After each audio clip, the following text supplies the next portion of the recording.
Hello students बेटे last topic ਆਪਾਂ ਕੀਤਾ ਸੀਗਾ ideal solution non ideal solution ਠੀਕ ਹੈ ਬੇਟੇ ਤੇ ਨੋਨ ਆਈਡੀਅਲ ਸੋਲੂਸ਼ਨ ਦੇ ਵਿੱਚ ਆਪਾਂ ਇੱਕ ਚੀਜ਼ ਬਾਰ-ਬਾਰ ਪੜ੍ਹ ਰਹੇ ਸੀ ਐਜ਼ੀਓਟ੍ਰੋਪ ਮਿਕਸਚਰ ਠੀਕ ਹੈ ਅੱਜ ਆਪਾਂ ਉਹਦੀ ਡੈਫੀਨੇਸ਼ਨ ਪੜਾਂਗੇ ਵੀ what is azeotrope mixture azeotropes ਕੀ ਹੁੰਦੇ ਨੇ ਠੀਕ ਹੈ ਬੇਟੇ ਕੀ ਹੁੰਦੇ ਨੇ ਐਜ਼ੀਓਟ੍ਰੋਪਿਕ ਔਰ ਕਾਂਸਟੈਂਟ ਬੋਇਲਿੰਗ ਮਿਕਸਚਰਸ ਕੀ ਹੁੰਦੇ ਨੇ this type of liquid mixture एक तरह का मिक्सचर है मिक्सचर का मतलब जिन्हें दो चीजें मिक्स होंगे दो या दो तो बाद चीजें मिक्स होंगी ठीक है एक चीज तक कंफर्म होगी भी ये मिक्सचर है प्योर लिक्विड नहीं है ठीक है this type of liquid mixture having a definite composition and boiling like pure liquid मतलब ਇਹਦੀ definite composition ਹੁੰਦੀ ਹੈ ਵੀ ਜਿਹੜੀਆਂ ਚੀਜ਼ਾਂ ਨਾਲ ਮਿਕਸ ਹੋ ਕੇ ਬਣਦਾ ਹੈ ਠੀਕ ਹੈ ਉਹਨਾਂ ਦੀ ਕੰਪੋਜੀਸ਼ਨ ਹੋਏਗੀ ਉਹ ਫਿਕਸ ਹੋਏਗੀ ਬੜੀ ਫਿਕਸ ਰੇਸ਼ੋ ਦੇ ਵਿੱਚ ਹੋਏਗੀ ਠੀਕ ਹੈ and boiling like pure liquid ਤੇ ਜਿਹੜਾ ਇਹ ਆਪਣੇ ਕੋਲ ਐਜ਼ੀਓਟ੍ਰੋਪ ਹੋਏਗਾ ਜਿਹੜਾ ਬੋਇਲਿੰਗ ਪੁਆਇੰਟ ਹੋਏਗਾ ਉਹ ਪਿਓਰ ਲਿਕੁਇਡ ਤਰ੍ਹਾਂ ਹੋਏਗਾ ਕਿਸ ਤਰ੍ਹਾਂ ਹੋਏਗਾ ਇਹ ਪਿਓਰ ਲਿਕੁਇਡ ਤਰ੍ਹਾਂ ਮਤਲਬ ਕਾਂਸਟੈਂਟ ਹੋਏਗਾ ਇਸ ਕਾਲਡ ਦਾ ਕਾਂਸਟੈਂਟ ਬੋਇਲਿੰਗ ਮਿਕਸਚਰ ਜਾਂ ਇਹਨੂੰ ਆਪਾਂ ਕੀ ਕਹਿੰਦੇ ਆ ਐਜ਼ੀਓਟ੍ਰੋਪ ਜਾਂ ਇਹਨੂੰ ਆਪਾਂ ਕੀ ਕਹਿੰਦੇ ਆ ਐਜ਼ੀਓਟ੍ਰੋਪ ਸਿੰਪਲ ਲੈਂਗੁਏਜ ਦੇ ਵਿੱਚ ਠੀਕ ਹੈ ਬੇਟੇ ਸਮਝ ਲੱਗੀ ਮਤਲਬ ਉਹ ਲਿਕੁਇਡ ਹੈ ਤਾਂ ਉਹ ਮਿਕਸਚਰ ਠੀਕ ਹੈ ਬੇਟੇ ਦੋ ਜਾਂ ਦੋ ਤੋਂ ਵੱਧ ਚੀਜ਼ਾਂ ਨਾਲ ਮਿਲ ਕੇ ਬਣਿਆ ਹੋਇਆ ਹੈ ਤੇ ਉਹ ਮਿਕਸਚਰ बट ਜਿਹੜਾ ਉਹਦਾ ਬੋਇਲਿੰਗ ਪੁਆਇੰਟ ਹੈ ਉਹ ਕੀ ਹੈ ਇੱਕ ਪਿਓਰ ਲਿਕੁਇਡ ਤਰ੍ਹਾਂ ਜਿਵੇਂ ਕਿ ਪਿਓਰ ਲਿਕੁਇਡ ਆਪਾਂ ਮੰਨ ਲਈਏ ਵਾਟਰ ਦਾ ਬੋਇਲਿੰਗ ਪੁਆਇੰਟ ਕਿੰਨਾ ਹੁੰਦਾ 373 ਕੈਲਵਿਨ ਠੀਕ ਹੈ ਮਤਲਬ ਇੱਕ ਫਿਕਸ ਟੈਂਪਰੇਚਰ ਤੇ ਜਾ ਕੇ ਵਾਟਰ ਬੋਇਲ ਹੋਣਾ ਸ਼ੁਰੂ ਹੁੰਦਾ ਹੈ ਉਸੇ ਤਰ੍ਹਾਂ ਇਹ ਲਿਕੁਇਡ ਵੀ ਕੀ ਹੁੰਦਾ ਹੈ ਇੱਕ ਫਿਕਸ ਟੈਂਪਰੇਚਰ ਤੇ ਜਾ ਕੇ ਬੋਇਲ ਹੋਣਾ ਸ਼ੁਰੂ ਹੁੰਦਾ ਹੈ ਠੀਕ ਹੈ ਬੇਟੇ ਇੱਕ ਇਹਦੀ ਕੰਪੋਜੀਸ਼ਨ ਫਿਕਸ ਹੁੰਦੀ ਹੈ ਠੀਕ ਹੈ ਜਿਹੜੀ ਵੀ ਚੀਜ਼ਾਂ ਇਹਦੇ ਵਿੱਚ ਮਿਕਸ ਹੋਣਗੀਆਂ ਉਹਦੀ ਕੰਪੋਜੀਸ਼ਨ ਕੀ ਹੋਏਗੀ ਫਿਕਸ ਹੋਏਗੀ ਠੀਕ ਹੈ ਬੇਟੇ ਡੈਫੀਨਾਈਟ ਹੋਏਗੀ ਜਿਵੇਂ ਕਿ ਆਪਾਂ ਐਗਜ਼ਾਮਪਲ ਲੈ ਲਈਏ ਐਗਜ਼ਾਮਪਲ ਨਾਲ ਥੋੜਾ ਵਧੀਆ ਸਮਝ ਲੱਗੇਗਾ ਇਥੇਨੋਲ 95.4% मतलब इनकी कंपोजिशन कितनी है इथेनॉल दी थे 95.4% ਤੇ ਹੋਰ ਇਹਦੇ ਨਾਲ ਕੀ ਮਿਕਸ ਕੀਤਾ ਆਪਾਂ ਵਾਟਰ 4.6% ਠੀਕ ਹੈ ਮਤਲਬ ਦੋਨਾਂ ਦਾ ਆਪਾਂ ਮਿਕਸਚਰ ਬਣਾ ਲਿਆ ਦੋਨਾਂ ਦਾ ਕੀ ਬਣਾ ਲਿਆ ਬੇਟਾ ਮਿਕਸਚਰ ਹਾਂਜੀ ਇਥੇਨॉल ਦਾ ਬੋਇਲਿੰਗ ਪੁਆਇੰਟ ਹੁੰਦਾ ਹੈ 352.3 ਕੈਲਵਿਨ ਵਾਟਰ ਦਾ ਆਪਾਂ ਪਤਾ ਹੀ ਹੈ 373 ਕੈਲਵਿਨ ਤੇ ਇਹਨਾਂ ਦੋਨਾਂ ਤੋਂ ਜਿਹੜਾ ਮਿਕਸਚਰ ਬਣੇਗਾ ਉਹਦਾ ਬੋਇਲਿੰਗ ਪੁਆਇੰਟ ਕਿੰਨਾ ਹੋਏਗਾ ਕਾਂਸਟੈਂਟ 351.15 ਕੈਲਵਿਨ ਠੀਕ ਹੈ ਬੇਟੇ ਜਿਹੜਾ ਇਹਨਾਂ ਦੋਨਾਂ ਤੋਂ ਮਿਕਸਚਰ ਬਣੇਗਾ ਹੈ ਤੇ ਉਹ ਮਿਕਸਚਰ ਬਟ ਉਹਦਾ ਜਿਹੜਾ ਬੋਇਲਿੰਗ ਪੁਆਇੰਟ ਹੋਏਗਾ ਉਹ ਕਾਂਸਟੈਂਟ ਹੋਏਗਾ ਠੀਕ ਹੈ ਇੰਨੇ ਹੀ ਬੋਇਲਿੰਗ ਪੁਆਇੰਟ ਤੇ ਜਿਹੜਾ ਇਹ ਵਾਲਾ ਮਿਕਸਚਰ ਹੈ ਇਹ ਕੀ ਕਰੇਗਾ ਬੋਇਲ ਕਰੇਗਾ ਤੇ ਇਸ ਮਿਕਸਚਰ ਨੂੰ ਆਪਾਂ ਕੀ ਕਹਿੰਦੇ ਹਾਂ ਰੈਕਟੀਫਾਈਡ ਸੈਪਰੇਟ ਠੀਕ ਹੈ ਬੇਟੇ ਡੈਫੀਨੇਸ਼ਨ ਤੁਹਾਡੇ ਕੋਲ ਐਜ਼ੋਟ੍ਰੋਪ ਦੀ ਪੁੱਛੀ ਜਾ ਸਕਦੀ ਹੈ ਤੇ ਰੈਕਟੀਫਾਈਡ ਸੈਪਰੇਟ ਦੀ ਵੀ ਪੁੱਛੀ ਜਾ ਸਕਦੀ ਹੈ ਵਾਟ ਇਜ਼ ਰੈਕਟੀਫਾਈਡ ਸੈਪਰੇਟ ਮਤਲਬ ਕੀ ਹੁੰਦਾ ਰੈਕਟੀਫਾਈਡ ਸੈਪਰੇਟ ਇੱਕ ਇਹੋ ਜਿਹਾ ਮਿਕਸਚਰ ਲਿਕੁਇਡ ਮਿਕਸਚਰ ਹੁੰਦਾ ਹੈ जिनके ਵਿੱਚ ਐਲਕੋਹਲ ਇਥੇਨੋਲ ਪ੍ਰੈਜ਼ੈਂਟ ਹੁੰਦਾ 95.4% ਤੇ ਵਾਟਰ ਕਿੰਨਾ ਹੁੰਦਾ ਹੈ 4.6% ਮਤਲਬ ਇਹ ਵੀ ਡੈਫੀਨੇਸ਼ਨ ਬੇਟੇ ਤੁਹਾਡੇ ਤੋਂ ਪੁੱਛੀ ਜਾ ਸਕਦੀ ਹੈ ਵਾਟ ਇਜ਼ ਰੈਕਟੀਫਾਈਡ ਸੈਪਰੇਟ ਤੇ ਵਾਟ ਇਜ਼ ਐਜ਼ੋਟ੍ਰੋਪ ਐਜ਼ੋਟ੍ਰੋਪ ਕੀ ਹੁੰਦੇ ਨੇ ਹੁੰਦੇ ਦਾ ਮਿਕਸਚਰ ਦੇ ਪਰ ਡੈਫੀਨਿਟ ਕੰਪੋਜੀਸ਼ਨ ਹੁੰਦੀ ਹੈ ਇਹਨਾਂ ਦੇ ਵਿੱਚ ਠੀਕ ਹੈ ਇਹਨਾਂ ਦਾ ਜਿਹੜਾ ਬੋਇਲਿੰਗ ਪੁਆਇੰਟ ਹੁੰਦਾ ਉਹ ਕਹਿੰਦਾ ਪਿਓਰ ਲਿਕੁਇਡ ਤਰ੍ਹਾਂ ਹੁੰਦਾ ਹੈ ਠੀਕ ਹੈ ਬੇਟੇ ਸਮਝ ਲੱਗੀ ਇਹ ਦੋਨੇ ਡੈਫੀਨੇਸ਼ਨਸ ਠੀਕ ਹੈ ਹੁਣ ਐਗਜ਼ਾਮਪਲ ਨਾਲ ਥੋੜਾ ਵਧੀਆ ਸਮਝ ਆ ਜਾਂਦਾ ਨੈਕਸਟ ਬੇਟੇ ਆਪਣਾ ਜਿਹੜਾ ਟੌਪਿਕ ਚੱਲ ਰਿਹਾ ਹੈ colligative properties and determination of molar mass colligative properties सब तो पहला आपको पता होना चाहिए colligative property ਕਿਹੜੀਆਂ properties ਹੁੰਦੀਆਂ ਠੀਕ ਹੈ ਬੇਟੇ ਸਮਝ ਲੱਗੀ ਸਰ ਪਹਿਲਾਂ ਦੀ ਡੈਫੀਨੇਸ਼ਨ ਕਰਕੇ ਦੇਖਦੇ ਆਪਾਂ those properties of ideal solution ਇਹ ideal solution ਦੀਆਂ ਉਹ properties ਨੇ which depend only on the ਜਿਹੜੀਆਂ ਕਿਹਦੇ ਤੇ ਡਿਪੈਂਡ ਕਰਦੀਆਂ ਨੇ ਸਿਰਫ ਤੋਂ ਸਿਰਫ the number of particles of a solute मतलब सिर्फ किधर पे डिपेंड करनी है number of particles of a solute ठीक है बेटे dissolved in definite amount of the solvent मतलब कोई भी आपा एक मिक्सचर ले रखे है बेटे solute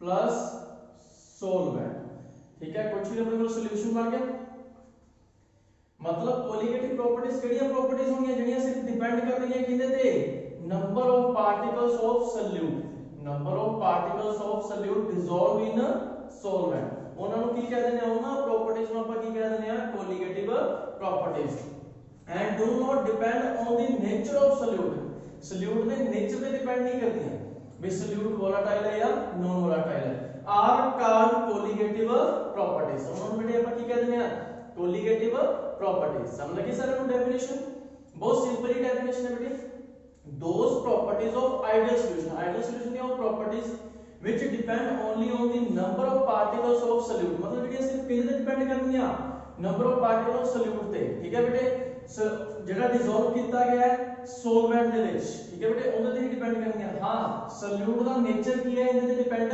ਨਹੀਂ ਕਰਨੀ, ਸਿਰਫ ਨੰਬਰ ਆਫ ਪਾਰਟੀਕਲਸ ਤੇ ਡਿਪੈਂਡ ਕਰਨੀ ਹੈ ਸੋਲਿਊਟ ਤੇ। ਉਹਨਾਂ ਪ੍ਰੋਪਰਟੀਜ਼ ਨੂੰ ਬੇਟੇ ਆਪਾਂ ਕੀ ਕਹਿ ਦਿੰਦੇ ਆ, ਕੋਲੀਗੇਟਿਵ ਪ੍ਰੋਪਰਟੀਜ਼। ਚਾਰ ਕੋਲੀਗੇਟਿਵ ਪ੍ਰੋਪਰਟੀਜ਼ ਹੋਣਗੀਆਂ ਬੇਟੇ ਆਪਣੇ ਕੋਲ ਅੱਗੇ, ਠੀਕ ਹੈ। ਆਪਾਂ ਫਸਟ ਕੋਲੀਗੇਟਿਵ ਪ੍ਰੋਪਰਟੀ ਪੜ੍ਹਦੇ ਹਾਂ ਹੁਣ। ਚਾਰ ਹੋਣਗੀਆਂ ਇਹਦੇ ਕੋਲ, ਚਾਰਾਂ ਤੋਂ ਰਿਲੇਟਡ ਨੂਮੈਰੀਕਲ ਵੀ ਪੁੱਛਿਆ ਜਾ ਸਕਦਾ ਬੇਟਾ ਤੁਹਾਡੇ ਤੋਂ। ਬਹੁਤ ਸਿੰਪਲ ਜਿਹੀਆਂ ਪ੍ਰੋਪਰਟੀਜ਼ ਹੈ, ਬਹੁਤ ਹੀ ਸਿੰਪਲ ਨੂਮੈਰੀਕਲ ਹੁੰਦੇ ਨੇ, ठीक है। न्यूमेरिकल क्या आएंगे, डिटरमिनेशन ऑफ मोलर मास ਨੂੰ डिटरमाइन करना है, ठीक है बेटे। Relative lowering of vapour pressure पीछे ਆਪਾਂ कर ही चुके हैं, रोड्स लॉ ਦੇ अकॉर्डिंग करके आए सी relative lowering of vapour pressure. हां जी, रोड्स लॉ ਦੇ अकॉर्डिंग ਆਪਾਂ करके आए सी। अकॉर्डिंग टू रोड्स लॉ ਦੇ अकॉर्डिंग ਕੀ ਸੀਗਾ ਆਪਣੇ ਕੋਲੇ, P note minus PS, P note minus PS, ठीक है बेटे, over P nought is equal to N2 over N1 plus N2। ये पीछे ਆਪਾਂ बेटे करके आए ਸੀਗੇ ਵੀ ਜਿਹੜਾ ਰਿਲੇਟਿਵ ਲੋਵਿੰਗ ਵੇਪਰ ਪ੍ਰੈਸ਼ਰ ਹੁੰਦਾ ਹੈ, ਜਿਹੜਾ ਆਪਣੇ ਕੋਲ ਰਿਲੇਟਿਵ ਲੋਵਿੰਗ ਵੇਪਰ ਪ੍ਰੈਸ਼ਰ ਹੁੰਦਾ ਹੈ, ਉਹ ਕਿਹਦੇ ਤੇ ਡਿਪੈਂਡ ਕਰਦਾ ਹੈ, ਮੋਲ ਫ੍ਰੈਕਸ਼ਨ ਆਫ ਸੋਲਿਊਟ। ਕਿਹਦੇ ਤੇ ਡਿਪੈਂਡ ਕਰਦਾ ਹੈ, ਮੋਲ ਫ੍ਰੈਕਸ਼ਨ ਆਫ ਸੋਲਿਊਟ, ਠੀਕ ਹੈ ਬੇਟੇ। मतलब ਜਿਹੜਾ ਰਿਲੇਟਿਵ ਲੋਵਿੰਗ ਵੇਪਰ ਪ੍ਰੈਸ਼ਰ ਹੈ ਕਿਹਦੇ ਤੇ ਡਿਪੈਂਡ ਕਰਦਾ ਸੀਗਾ, ਮੋਲ ਫ੍ਰੈਕਸ਼ਨ ਆਫ ਸੋਲਿਊਟ ਦੇ। ਪਿੱਛੇ ਆਪਾਂ ਕਰਕੇ ਆਏ ਸੀਗੇ ਲਾਸਟ ਵੀਡੀਓ ਦੇ ਵਿੱਚ ਬੇਟੇ। ਉਹਦੇ ਚ ਆਪਾਂ ਪੜਿਆ ਸੀ P ਨੋਟ ਕੀ ਹੁੰਦਾ ਹੈ, P nought vapour pressure of the pure solvent, PS ਕੀ ਹੁੰਦਾ ਹੈ, vapour pressure of the solution, N2 ਕੀ ਹੁੰਦਾ ਹੈ, number of moles of solute, N1 ਕੀ ਹੁੰਦਾ ਹੈ, number of moles of solvent, ਠੀਕ ਹੈ ਬੇਟੇ। ਇਕੱਲੇ ਦੀ ਆਪਾਂ ਨੂੰ ਪਤਾ ਲੱਗ ਗਿਆ ਸੀ ਕਿ ਕੀ ਚੀਜ਼ਾਂ ਹੁੰਦੀਆਂ ਨੇ ਇਹਦੇ ਵਿੱਚ। ਹੁਣ ਆਪਾਂ ਕੀ ਕਰਨਾ ਬੇਟੇ, ਕੋਲੀਗੇਟਿਵ ਪ੍ਰੋਪਰਟੀਜ਼ ਤੇ ਪੜ੍ਹ ਲਿਆ, ਦੀ ਡੈਫੀਨੇਸ਼ਨ ਕੀ ਹੁੰਦੀ ਹੈ, ठीक है। ਹੁਣ ਆਪਾਂ ਕੋਲੀਗੇਟਿਵ ਪ੍ਰੋਪਰਟੀਜ਼ ਦੇ ਅਕੋਰਡਿੰਗ ਆਪਾਂ molar mass, definition of molar mass find out ਕਰਨਾ ਹੈ। ਇਹ ਤਾਂ ਜਨਰਲ ਇਨਫੋਰਮੇਸ਼ਨ ਹੋ ਗਈ ਸੀ ਰਿਲੇਟਿਵ ਲੋਵਿੰਗ ਵੇਪਰ ਪ੍ਰੈਸ਼ਰ ਦੀ, ਠੀਕ ਹੈ ਬੇਟੇ। ਹੁਣ determination of molar mass of solute, ਜਿਹੜਾ ਸੋਲਿਊਟ ਆਪਾਂ ਡਿਸੋਲਵ ਕੀਤਾ ਹੋਇਆ ਉਹਦਾ ਮੋਲਰ ਮਾਸ ਪਤਾ ਕਰਨਾ ਹੈ। ਹਾਂਜੀ, ਅਕੋਰਡਿੰਗ ਟੂ ਰੋਡਸ ਲਾ ਦੇ ਅਕੋਰਡਿੰਗ ਕੀ ਹੈ ਆਪਣੇ ਕੋਲੇ, ਇਹ ਇਕੁਏਸ਼ਨ ਆਈ ਸੀ ਆਪਣੇ ਕੋਲੇ, ਰੋਡਸ ਲਾ ਦੇ ਅਕੋਰਡਿੰਗ ਇਹ ਇਕੁਏਸ਼ਨ ਆਈ ਸੀ। ਹਾਂਜੀ, n ਕੀ ਹੁੰਦਾ ਆਪਣੇ ਕੋਲੇ, number of moles of solute, the number of moles of solute, ठीक है बेटे। Number of moles of solute करने का फार्मूला क्या होता है, पीछे आपने पीछे ਆਪਾਂ करके आए सीगे। मोल्स करने का फार्मूला क्या होता है, गिवन मास बटे मॉलिक्यूलर मास, गिवन मास बटे मॉलिक्यूलर मास, मोलैरिटी ਦੇ ਵਿੱਚ ਆਪਾਂ करके आए ਸੀ। ਹਾਂਜੀ, नंबर ऑफ मोल्स करने का फार्मूला ਹੁੰਦਾ है गिवन मास बटे मॉलिक्यूलर मास। ਹਾਂਜੀ, ਆਪਾਂ ਲੈਟ ਕਰ ਲਿਆ W2 mass of solute dissolved in W1 mass of solvent, मतलब W2 mass of solute given mass हो गया ਤੇ W1 सॉल्वेंट ਦਾ ਮਾਸ ਜਿਹਦੇ ਵਿੱਚ ਇਹਨੂੰ ਡਿਸੋਲਵ ਕੀਤਾ ਗਿਆ। ਆਪਾਂ ਲੈਟ ਕਰ ਲਿਆ M2 molar mass of solute ਤੇ M1 ਕੀ ਹੋ ਜਾਏਗਾ ਬੇਟਾ ਆਪਣੇ ਕੋਲੇ, ਮੋਲਰ ਮਾਸ ਆਫ ਸੋਲਵੈਂਟ। ਹਾਂਜੀ, ਇਹ ਮੋਲਰ ਮਾਸ ਸੋਲਵੈਂਟ ਦਾ ਲੈ ਲਿਆ, ਇਹ ਆਪਾਂ ਚੀਜ਼ਾਂ ਲੈਟ ਕਰ ਲਈਆਂ ਸਾਰੀਆਂ। ਇਫ ਤੇ number of moles find out ਕਰਨਾ ਫਾਰਮੂਲਾ ਕੀ ਹੁੰਦਾ ਆਪਣੇ ਕੋਲੇ, ਜੇ ਆਪਾਂ N2 number of moles of solute ਪਤਾ ਕਰਨੇ ਆ, ਠੀਕ ਹੈ, ਤੇ ਕੀ ਹੋਏਗਾ, given mass of solute over molar mass of solute. हां जी, गिवन मास किया आपने को W2, मोलर मास किया रखा अपन M2। उसी तरह number of moles of solvent, N1 को सॉल्वेंट का बनया है इसे बेटे अपन number of moles of solvent. हां जी, number of moles of solvent करेंगे वही गिवन मास बटे मोलर मास। गिवन मास की है W1 ਤੇ मोलर मास की है M1। हां, ये चीज आ गई अपने नंबर ऑफ मोल्स। ਇਹਨਾਂ ਦੋਨਾਂ ਵੈਲਿਊ ਨੂੰ ਇਹਦੇ ਵਿੱਚ ਸਬਸਟੀਟਿਊਟ ਕਰ ਦਿਓ ਇਕੁਏਸ਼ਨ 1 ਦੇ ਵਿੱਚ। substitute these values in one वही get ਕੀ ਬਣੇਗਾ ਆਪਣੇ ਕੋਲੇ ਬੇਟੇ, ਜਿੱਥੇ N2 ਹੈ ਉੱਥੇ ਕੀ ਆ ਜਾਏਗਾ W2 over M2। ਆ ਸਾਰੀ ਚੀਜ਼ ਤਾਂ ਐਸ ਇਜ਼ ਆ ਗਈ। ਹਾਂਜੀ, N2 ਦੀ ਜਗ੍ਹਾ ਤੇ A ਆ ਜਾਏਗਾ over N1 ਦੀ ਜਗ੍ਹਾ ਤੇ W1 over M1 plus W2 over M2। एक इक्वेशन बेटे अपने कोले A बन गई, ठीक है। एक इक्वेशन ते A बन गई अपने कोले मोलर मास फाइंड आउट करने दी। हां जी, एक चीज देखो बेटे डाइल्यूट सॉल्यूशन दे उस बाद इस इक्वेशन को आगे हम चलेंगे फॉर अ डाइल्यूट सॉल्यूशन। ਹੁਣ ਤੁਹਾਨੂੰ ਪਤਾ ਹੋਣਾ ਚਾਹੀਦਾ डाइल्यूट सॉल्यूशन ਕੀ ਹੁੰਦਾ ਹੈ, 10th ਕਲਾਸ ਦਾ ਟੌਪਿਕ ਹੈ, 9th 10th ਚ ਪੜ੍ਹ ਲੈਂਦੇ ਆਪਾਂ। डाइल्यूट सॉल्यूशन ਕੀ ਹੁੰਦਾ ਹੈ, ਜਿਹਦੇ ਵਿੱਚ ਸੋਲਿਊਟ ਕੀ ਹੁੰਦਾ ਹੈ ਮਿਨੀਮਮ ਤੇ ਸੋਲਵੈਂਟ ਕੀ ਹੁੰਦਾ ਹੈ ਮੈਕਸਿਮਮ। ਇਹ ਮਿਨੀਮਮ ਥੋੜਾ ਬਹੁਤ ਹੀ ਹੁੰਦਾ ਸੋਲਿਊਟ ਕੀ ਹੁੰਦਾ ਬੇਟੇ ਉੱਥੇ ਥੋੜਾ ਬਹੁਤ, ਮਤਲਬ ਸੋਲਿਊਟ ਦੇ ਜਿਹੜੇ ਨੰਬਰ ਆਫ ਪਾਰਟੀਕਲਸ ਨੇ ਉਹ ਲਿਟਰਲੀ ਨੇ, ਥੋੜੇ ਜਿਹੇ ਨੇ, ਬਹੁਤ ਸਮਾਲ ਨੇ, ਠੀਕ ਹੈ। मतलब as compared to this ਇਹਨੂੰ ਆਪਾਂ ਨੈਗਲੈਕਟ ਵੀ ਕਰ ਸਕਦੇ ਆ, ਜਿਵੇਂ 100 ਦੇ ਵਿੱਚ ਲਗਾ ਲਓ ਵੀ 100 ਸੋਲਵੈਂਟ ਪਾਰਟੀਕਲਸ ਦੇ ਵਿੱਚ ਇਹਨੇ ਪਾਰਟੀਕਲਸ ਲਗਾ ਲਓ 7-8 ਲਗਾ ਲਓ, ਠੀਕ ਹੈ। मतलब ਇਹਦੇ ਕੰਪੈਰੀਜ਼ਨ ਤੇ ਨੈਗਲੈਕਟ ਹੀ ਕਰ ਸਕਦੇ ਆ ਆਪਾਂ। डाइल्यूट सॉल्यूशन ਕਿਹੜਾ ਹੁੰਦਾ ਹੈ, ਜਿਹਦੇ ਵਿੱਚ number of particles of solute minimum होंगे ने number of particles of solvent के होंगे ने मैक्सिमम, मतलब जेड़ा सॉल्यूट दे नंबर ऑफ पार्टिकल ने वो सॉल्वेंट के अकॉर्डिंग की होंगे ने नेगलेक्ट किए जा सकते हैं। For a dilute solution N2 can be neglected in the comparison with N1, मतलब जेडे N2 number of moles of solute ने ਉਹਨਾਂ ਨੂੰ ਆਪਾਂ neglect ਕਰ ਸਕਦੇ ਹਾਂ ਕਿਹਦੇ according number of moles of solvent ਦੇ ਅਕੋਰਡਿੰਗ। ਠੀਕ ਹੈ ਬੇਟੇ, ਤੇ ਇਹ ਇਕੁਏਸ਼ਨ ਆਪਣੇ ਕੋਲ ਕੀ ਬਣ ਜਾਏਗੀ ਜਦੋਂ ਇਹਨੂੰ ਆਪਾਂ neglect ਹੀ ਕਰਤਾ, ਇਹ ਸਾਰੇ ਸੋਲੂਸ਼ਨ ਦਾ ਸੀਗਾ, ਇਹਨੂੰ ਆਪਾਂ neglect ਕਰਤਾ मतलब ਕੱਲਾ ਕੀ ਰਹਿ ਜਾਏਗਾ N1 ਹੀ ਰਹਿ ਜਾਏਗਾ ਆਪਣੇ ਕੋਲ। P0 PS over P0 ਕਿਹਦੇ ਆ ਜਾਏਗਾ equal approximately equal N2 over N1 ਦੇ ਇਕੁਅਲ ਆ ਜਾਏਗਾ, मतलब ਇਹ ਜਿਹੜੀ ਇਕੁਏਸ਼ਨ ਹੈ ਇਹ ਬਣ ਜਾਏਗੀ ਆਪਣੇ ਕੋਲ। ਠੀਕ ਹੈ ਬੇਟੇ, ਨੈਕਸਟ ਆਪਣੇ ਕੋਲ ਕੀ ਆ ਜਾਏਗਾ, ਹੁਣ ਆਪਾਂ N2 ਤੇ N1 ਦੀ ਵੈਲਿਊ ਪਤਾ ਕਰ ਰੱਖੀਏ, ਨੰਬਰ ਆਫ ਮੋਲਸ ਕੀ ਪਤਾ ਹੁੰਦਾ ਹੈ ਬੇਟੇ, ਗਿਵਨ ਮਾਸ ਬਟੇ ਮੋਲਰ ਮਾਸ, ਗਿਵਨ ਮਾਸ ਬਟੇ ਮੋਲਰ ਮਾਸ, ਇਹਨਾਂ ਦੋਨਾਂ ਵੈਲਿਊਜ਼ ਨੂੰ ਇੱਥੇ ਪੁੱਟ ਕਰਦੇ ਹਾਂ ਆਪਾਂ। P0 PS over P0 approximately equal to क्या आएगा W2 over M2 over W1 over M1। ਹੁਣ ਆਪਾਂ ਨੂੰ ਪਤਾ ਹੈ A over H आपसे जो रिवर्स हो जाएंगे तो की बन जाएगा P0 PS over P0 is equal to W2 multiply M1 W1 multiply M2। एक इक्वेशन बेटे आपके को ए आ गई मोलर मास फाइंड आउट करन दी सॉल्यूट दा। हां जी, P0 की है vapour pressure of solvent, PS vapor pressure of solution, P0 vapor pressure of solvent, W2 की होता है अपने को mass of solute dissolved in solvent, M1 की होता है molar mass of solvent, W1 की होता है अपने को बेटे mass of solvent, तो M2 की होता है अपने को molar mass of solute। आसानी चीजें लिखी हैं बेटे, W2 mass of solute, W1 mass of solvent, M2 molar mass of solute, M1 molar mass of solvent। मतलब जेड़ा 1 वाला है जिंदे नीचे ਆਪਾਂ 1 लगा रहे हैं, चाहे N1 लगा रहे हैं, W1 लगा रहे हैं या M1 लगा रहे हैं, जिंदे नीचे 1 लगा रहे हैं वो अपने कोले की है solvent, वो अपने कोले की है बेटे solvent। याद रख लेना भी solvent ਨੂੰ ਤੇ ਆਪਾਂ ਕੀ ਦੇ ਰਹੇ ਨੰਬਰ, कंफ्यूज नहीं होना, solvent ਨੂੰ 1 ਦੇ ਰਹੇ हैं, चाहे वो की है अपने कोले N1 है W1 है M1 है, ये सारे सॉल्वेंट ने। ਤੇ M ਦਾ ਤੁਹਾਨੂੰ ਪਤਾ ਹੀ ਹੈ ਬੇਟੇ ਨੰਬਰ ਆਫ ਪਾਰਟੀਕਲਸ ਹੁੰਦੇ ਆ, ਇਹ ਬੇਟੇ ਗਿਵਨ ਮਾਸ ਹੁੰਦਾ ਹੈ, ਇਹ ਮੋਲਰ ਮਾਸ ਹੁੰਦਾ ਹੈ। ਠੀਕ ਹੈ, ਉਸੇ ਤਰ੍ਹਾਂ ਹੀ ਸੋਲਿਊਟ ਦਾ ਕੀ ਹੋ ਜਾਏਗਾ ਆਪਣੇ ਕੋਲੇ, ਇਹਨੂੰ 2 ਨੰਬਰ ਦੇ ਰਹੇ ਆ N2 W2 M2। ਠੀਕ ਹੈ ਬੇਟੇ, कंफ्यूज नहीं होना, याद रखना है कि 1 ਆਪਾਂ ਸੋਲਵੈਂਟ ਨੂੰ ਦਿੱਤਾ ਹੈ, ਜ਼ਿਆਦਾ ਹੁੰਦਾ ਹੈ ਵੱਡਾ ਹੁੰਦਾ ਹੈ ਉਹਨੂੰ ਦਿੱਤਾ ਆਪਾਂ, ਸੋਲਿਊਟ ਨੂੰ ਆਪਾਂ ਕੀ ਦਿੱਤਾ ਬੇਟੇ 2 ਨੰਬਰ ਸੈਕਿੰਡ ਨੰਬਰ ਦਿੱਤਾ। ठीक है, अमाउंट का ਹੁੰਦੀ ठीक है, n पता है अपना नंबर ऑफ पार्टिकल, w पता है अपन गिवन मास हो गया ते m1 की ਹੁੰਦਾ बेटा अपने कोले मोलर मास। हां जी, कंफ्यूज नहीं होना ਇਹਦੇ ਵਿੱਚ ਵੀ w2 ਕੀ ਹੈ m1 ਕੀ ਹੈ। ठीक है, ਇਹ याद करना ਤੁਸੀਂ ਵੀ ਸੋਲਵੈਂਟ ਦਾ 1 नंबर देता, सॉल्यूट ਨੂੰ ਕੀ देता ਆਪਾਂ 2। बहुत सिंपल इक्वेशन है बेटा। ठीक है, relative logging off vapour pressure, determination of molar mass, एक फर्स्ट कोलिगेटिव प्रॉपर्टी है। इनके तो रिलेटेड बेटे हम एक न्यूमेरिकल करके देख लेने हैं। हां जी, याद हो गया सारे को भी W2 की होता है, M1 की होता है, W1 M2 P0 PS P0 की होता है। ये दिमाग से उठा के ना रट्टे नहीं मारने बेटे, 2-4 बार करोगे तो वैसे ही याद हो जाएंगे। हां जी, अपन एक न्यूमेरिकल करके देख लेंगे हम। The vapour pressure of pure benzene C6H6, vapour pressure देखते हैं प्योर बेंजीन का एट अ सर्टेन टेंपरेचर। हां जी, बेंजीन की हो गया अपने को बेटे सॉल्वेंट हो गया, वेपर प्रेशर के चलो इसका आपको मुझे पता नहीं लग गया कि है, चलो भाई पूरी इक्वेशन पढ़ के देख लेना। अभी बेंजीन दे रखी है, आपका वेपर प्रेशर दे रखा है, मतलब इना विचों कोई एक चीज अपने को आ गई।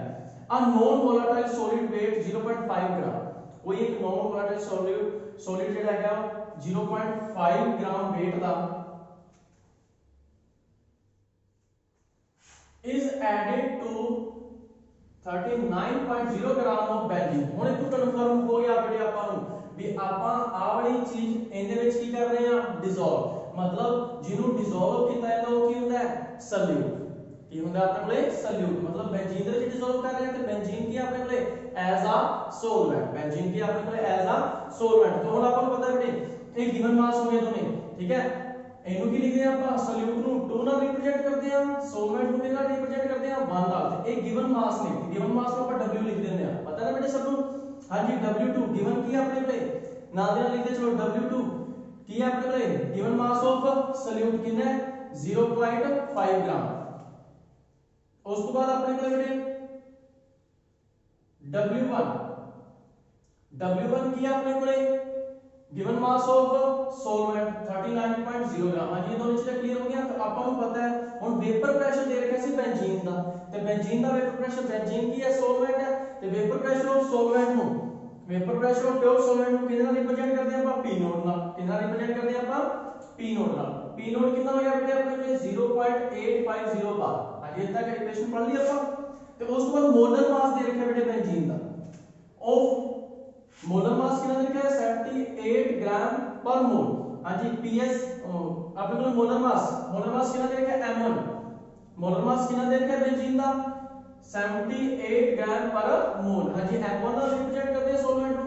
ਉਸ ਤੋਂ ਬਾਅਦ ਆਪਣੇ ਕੋਲ ਹੋਰ ਕੀ ਦੇ ਕਰਦੇ ਜਦੋਂ ਇਸ ਚੀਜ਼ ਦੇ ਵਿੱਚ ਐਡ ਕਰ ਦਿੰਦੇ ਆ ਤੇ ਕੀ ਹੁੰਦਾ ਹੈ ਦਾ वेपर प्रेशर ऑफ सॉल्यूशन ਜਿਹੜਾ ਸੋਲੂਸ਼ਨ ਆ ਰਿਹਾ वेपर प्रेशर ऑफ सॉल्यूशन ਕੀ ਲਿਖਦੇ ਆਪਾਂ PS then is vapour pressure ਕੀ ਹੋ ਜਾਂਦਾ ਹੈ ਬੇਟੇ पहला तो वेपर प्रेशर इतना सी ਹੁਣ ਇਹਦਾ ਸੋਲਵੈਂਟ ਦਾ ਇतना सी सॉल्यूशन ਦਾ ਕਿੰਨਾ ਹੋ ਗਿਆ 0.845 बार। ठीक है बेटे तो वेपर प्रेशर PS अपने को किया गया 0.845 बार।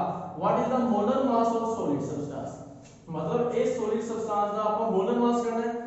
ਇਹ सॉल्यूट है सॉल्यूट ਨੂੰ 2 ਨਾਲ रिप्रेजेंट करते हैं तो मोलर मास का मतलब m2 करना है। ਆਪਾਂ ਕੀ करना बेटे ਆਪਾਂ m2 को फाइंड आउट करना है। तो ਆਪਾਂ ਨੂੰ पता फार्मूला ਕੀ है अपने ਕੋਲੇ फॉर्मूला की है P note minus PS over P naught. ठीक है is equal to W2 multiply M1 W1 multiply M2। P naught कितना है vapour pressure of solvent vapour pressure of solvent कितना देगा अपन 0.850। ठीक है बेटे माइनस PS कितना देगा बेटे अपन 0.845 बार 0.845 बार। ठीक है बेटे ओवर एच किया अपन P नोट दिया अपन vapour pressure of solvent S D देगा। ठीक है इज इक्वल टू W2। हां जी टू सॉल्यूट ਨੂੰ ਰਿਪਰੈਜ਼ੈਂਟ ਕਰਦੇ ਆ ਤੇ W ਦਾ ਮਤਲਬ गिवन मास ਕਿੰਨਾ ਸੀ 0.5 ਸੀਗਾ। M1 ਸੋਲਵੈਂਟ ਨੂੰ ਰਿਪਰੈਜ਼ੈਂਟ ਕਰਦਾ ਹੈ M ਦਾ ਮਤਲਬ ਮੋਲਰ ਮਾਸ ਸੋਲਵੈਂਟ ਦਾ ਮੋਲਰ ਮਾਸ ਕਿੰਨਾ ਦੇ ਰੱਖਿਆ ਆਪਾਂ ਨੂੰ 78 ओवर W1। ठीक है जी 1 वही सॉल्वेंट ਨੂੰ ਰਿਪਰੈਜ਼ੈਂਟ ਕਰਦਾ ਹੈ given mass of solvent 39.0 over m2 आपको फाइंड आउट करना है। इक्वेशन बन गई इनको माइनस कर देना है इनको सॉल्व करना है m2 ਨੂੰ चेक इधर ले आना है इनको उधर भेज देना है। m2 ਨੂੰ ਕੱਲਾ ਕਰਨਾ ਆਪਾਂ ਅੱਗੇ ਤਾਂ ਕ੍ਰੋਸ ਮਲਟੀਪਲਾਈ ਨਹੀਂ ਕਰਨੀ ਹੈ। ठीक है तो ਆਪਣੇ ਕੋਲ ਜਦੋਂ ਇਹ ਸਾਰੀ ਇਕੁਏਸ਼ਨ ਨੂੰ ਸੋਲਵ ਕਰਾਂਗੇ ਤੇ ਮੋਲਰ ਮਾਸ ਕਿੰਨਾ ਆ ਜਾਏਗਾ 170 ग्राम पर मोल। ठीक है बेटे ये मोलर मास आ जाएगा सॉल्यूट का। समझ लगे बेटे सारे ਨੂੰ ਇਹ ਛੋਟੇ ਨੂਮੈਰੀਕਲ ਪੁੱਛੇ ਜਾ ਸਕਦੇ ਆ ਇਸ ਤਰ੍ਹਾਂ ਦੇ ਬਸ ਫਾਰਮੂਲੇ ਆਪਾਂ ਨੂੰ ਪਤਾ ਹੋਣਾ ਚਾਹੀਦੇ ਨੇ ਤੇ ਕਿਹੜੀ ਵੈਲਿਊਜ਼ ਆਪਾਂ ਨੂੰ ਦੇ ਰੱਖੇ ਨੇ ਉਹਨਾਂ ਬਾਰੇ ਆਪਾਂ ਨੂੰ ਪਤਾ ਹੋਣਾ ਚਾਹੀਦਾ ਹੈ। ਠੀਕ ਹੈ ਬੇਟੇ ਸਮਝ ਲਗੇ ਬਹੁਤ ਸਿੰਪਲ ਜਿਹਾ ਟੌਪਿਕ ਹੈ ਬੇਟੇ ਇਹਦੇ ਤੋਂ ਵੀ ਨੂਮੈਰੀਕਲ ਪੁੱਛੇ ਜਾ ਸਕਦੇ ਆ ਤੇ ਸਿੰਪਲ ਨੂਮੈਰੀਕਲ ਹੀ ਆਉਣਗੇ। ਠੀਕ ਹੈ ਬੇਟੇ आई होप ਤੁਹਾਨੂੰ ਅੱਜ ਦਾ ਟੌਪਿਕ ਵਧੀਆ ਸਮਝ ਲੱਗਿਆ ਹੋਵੇਗਾ। ਓਕੇ ਬੇਟੇ ਥੈਂਕ ਯੂ।